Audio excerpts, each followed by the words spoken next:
Ondernemers strijden om opdrachten, werken vaak onder kostprijs, maar ze nemen dan faillissementen als gevolg. En het wordt er ook dit hier net beter op.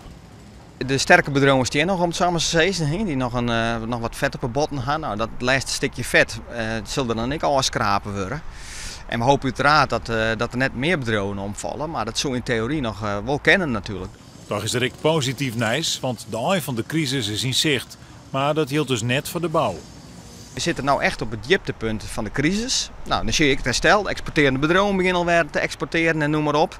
Maar als dan straks de architecten met tekeningen in, ja, dan duurt het schrikken bevalling nog 9 maanden en dan zullen de bouw ik weer onloeken.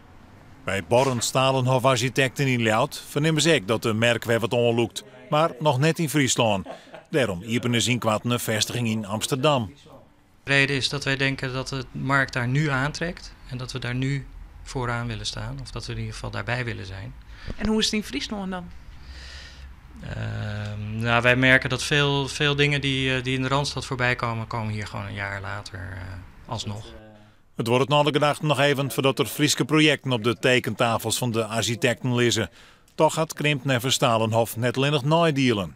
We merken dat de mensen op de bouw beter geschoold, beter zijn gemotiveerd. Dat het lijkt dat de bedrijven toch echt hun beste mensen hebben weten te houden. En dat komt alleen maar ten goede aan de kwaliteit van de projecten die gerealiseerd worden.